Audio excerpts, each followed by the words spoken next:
A gente já parou para pensar por que a tecnologia que usamos todo dia parece tão instantânea, tão flexível? A resposta, na verdade, está numa revolução silenciosa que aconteceu nos bastidores da internet. E é sobre isso que vamos conversar hoje, desvendando as tecnologias que levaram a gente da rigidez do passado para essa agilidade toda do presente. Então, olha só nosso roteiro. A gente começa com um problema, que era aquela infraestrutura de TI antiga, toda travada. Depois, vamos descobrir as duas grandes inovações que mudaram o jogo, as redes definidas por software, ou SDN, e os containers.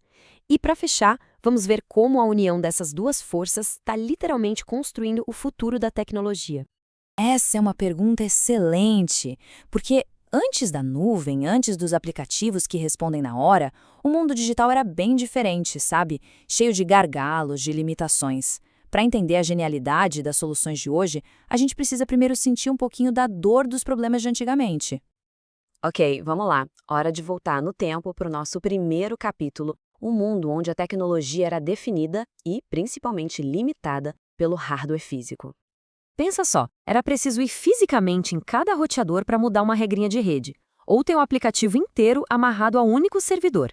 Se esse servidor falhasse, pronto, o aplicativo saía do ar. E se a demanda aumentasse de repente? Escalar é um pesadelo, tudo manual. Essa rigidez toda acabava criando gargalos enormes, o que tornava a inovação muito lenta e, claro, muito cara. E aqui começa a virada.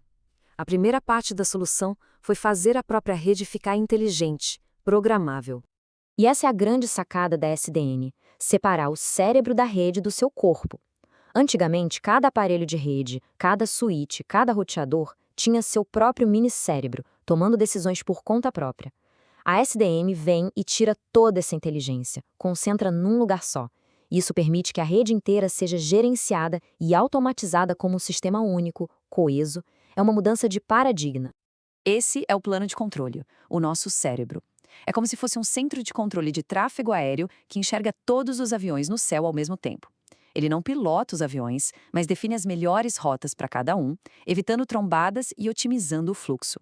É exatamente isso que o plano de controle faz para os nossos pacotes de dados. E aqui a gente tem o plano de dados, o corpo. Se o plano de controle é a torre de comando, o plano de dados são os aviões e as pistas. Ele não pensa, ele só executa as ordens. É a parte física, os switches, os roteadores, que só encaminham os dados seguindo cegamente as instruções inteligentes que vêm lá do cérebro central. E esse cérebro central pode ser organizado de duas maneiras. A forma centralizada é como ter um rei só, governando tudo. Bem simples de gerenciar, mas arriscado, né? Se acontecer algo com o rei, já era. A descentralizada é mais como ter um conselho de governantes. É mais resistente, aguenta mais trabalho, mas claro, exige muito mais coordenação entre eles. Certo, a rede já está mais inteligente. O próximo desafio era soltar as amarras das próprias aplicações, deixá-las mais flexíveis. Olha, e aqui a diferença é gritante. Uma máquina virtual, AVM, é como construir uma casa inteira para cada aplicativo.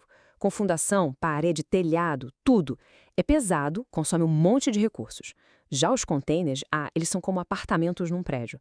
Cada um tem seu espaço, isolado e completinho, mas todos dividem a infraestrutura principal do prédio, que nesse caso é o kernel do sistema operacional. Isso os torna radicalmente mais leves, mais rápidos e muito mais portáteis. Um container é basicamente um kit tudo em um. Ele empacota o código da aplicação e absolutamente tudo que ela precisa para funcionar numa caixinha só. O resultado é o fim daquele problema clássico de mas na minha máquina funcionava. Um container roda exatamente igual em qualquer lugar. No computador de quem desenvolve, no servidor de testes, na nuvem, onde for. O processo de criar esses containers usando ferramentas como o Docker é quase como seguir uma receita de bolo. Primeiro, a gente escreve o Dockerfile, que é a lista de ingredientes e o modo de preparo.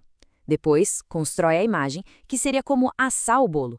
E, por fim, executa o container, que é o bolo pronto servido. Esse passo a passo garante um resultado perfeito e consistente sempre. Os benefícios aqui são realmente transformadores. A eficiência significa que dá para rodar muito mais aplicações na mesma máquina, o que economiza uma grana. E a portabilidade, essa muda o jogo completamente.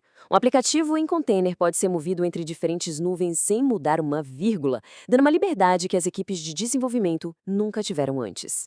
Bom, até agora a gente viu uma rede mais inteligente de um lado e aplicações mais portáteis do outro. Mas o que acontece quando a gente junta essas duas peças? É aí que a mágica de verdade começa. E aqui está a sinergia perfeita. A SDN cria a estrada. Uma estrada inteligente, dinâmica, programável. E os containers são os veículos, leves, rápidos e autônomos, que rodam nessa estrada. Juntos, eles formam um sistema onde a rede consegue se adaptar em tempo real ao que as aplicações precisam, não importa onde elas estejam rodando. E isso não é só teoria, não. Essa combinação é o motor por trás das redes 5G, permitindo gerenciar o tráfego de milhões de dispositivos. É o que possibilita conectar bilhões de sensores de internet das coisas e, claro, é o que faz os data centers gigantescos da nuvem funcionarem com tanta eficiência. Só que ter milhares de containers super portáteis gera um novo desafio. Como é que se gerencia tudo isso?